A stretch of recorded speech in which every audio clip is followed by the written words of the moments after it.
ایمان جو ہے اللہ پر اور یقین اس بات کا جو کچھ ہو رہا ہے اللہ کے اذن سے ہو رہا ہے، اور یقین اس بات کا جو کچھ اللہ کر رہا ہے اس میں خیر ہے، بیدک الخیر۔ چاہے مجھے ایک بات ابھی ناگوار گزری ہے، مجھے تکلیف پہنچی ہے، اللہ کے اسکیم میں the higher level scheme of things, divine scheme of things کے اندر اس میں کوئی نہ کوئی خیر ہے، تم جانتے نہیں۔ اس کو کھولا گیا۔ پہلی بات تو یہ ہے کہ تمہیں خوشی ملے، راحت ملے، مسرت ملے، یا کوئی غم ہو یا رنج ہو یا دکھ ہو، دونوں حالتیں برابر ہیں، اس لیے کہ دونوں میں آزمائش ہے۔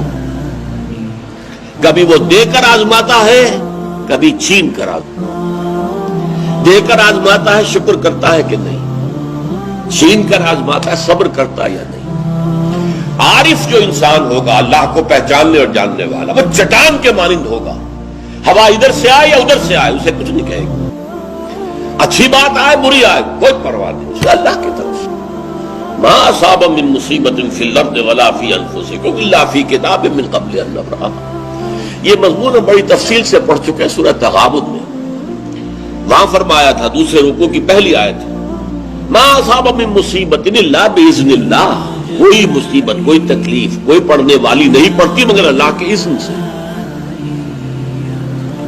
ما اصاب من مصیبت الا باذن اللہ ومن یؤمن باللہ یہدی قلبہ، اور جو اللہ پر ایمان رکھتا ہو اللہ اس کے دل کو ہدایت دے دیتا ہے۔ ہدایت چٹان کہ ادھر کی ہوا آئے یا ادھر کی آئے اس میں کوئی جنبش نہیں ہوگی۔ جتنا انسان دیکھیے، ایک ہوتا ہے فوری طور پر ایک ریفلیکس ایکشن کی حد تک متاثر ہو جانا، یہ تو ہوگا۔ آپ کا ہاتھ جہاں رکھا ہوا تھا، کسی چیز نے کاٹا، آپ کا ہاتھ فوراً جو ہے اٹھ کے آ جائے گا، اس میں آپ کے ارادے کو کوئی دخل نہیں ہے، یہ ریفلیکس ایکشن ہے، آپ کی سوچ کو، آپ کے ارادے کو کوئی دخل نہیں۔ تو کسی خیر سے عارضی سا فوری سے مسرت ہو جانا، اور کسی تکلیف سے عارضی سی فوری سی کوئی اس کا تاثر ہو جائے، یہ خلاف ایمان نہیں۔ لیکن اگر یہ پینڈولم زیادہ حرکت کر رہا ہے، خوشی میں زیادہ ادھر چلا گیا، غمی میں زیادہ ادھر چلا گیا، تو جتنا اس پینڈولم کی رینج ہے اتنی ہی آپ خدا سے دور۔ اصل تو وہ چٹان ہوگی کہ جو بالکل متاثر، لیکن یہ کہ فوری سا تاثر یہ قابل معافی ہے، لیکن یہ زیادہ ادھر سے ادھر، ادھر سے ادھر، خوشی ہو گئی تو اترا رہے ہیں، پھولے نہیں سما رہے، پاؤں زمین پر نہیں پڑ رہے، اور اگر غم آ گیا ہے تو بالکل مایوس ہو کر بیٹھ گئے ہیں جھاگ کی طرح، کمر ہمت ٹوٹ گئی ہے، واویلا ہے، شیون ہے، فریاد ہے، ہاں اے فلک پیر جواں تھا ابھی عارف، کیا تیرا بگڑتا جو نہ مرتا کوئی دن اور، یہ فلک ناہنجار، یہ فلک کج رفتار، اس نے ہم پہ کیا کر دیا۔ یہ ساری باتیں جو ہے یہ اللہ سے محجوب ہونے کی علامت ہے۔ اب اس میں بھی درجے ہیں کئی۔ دیکھیے پہلی بات یہ ہے کہ خوشی والی بات ہو، غم والی بات ہو، دونوں برابر ہیں، کیونکہ یہ بھی آزمائش، وہ بھی آزمائش۔ یہ بات سورۃ الفجر میں کہی گئی بہت خوبصورت انداز میں۔ اللہ تعالیٰ نے انسان کی تھڑ دلے پن کی شکایت کرتے ہوئے، شکوہ کرتے ہوئے، فَأَمَّا الْإِنسَانُ إِذَا مَا ابْتَلَاهُ رَبُّهُ فَأَكْرَمَهُ وَنَعَمَهُ فَيَقُولُ رَبِّي أَكْرَمَنِ۔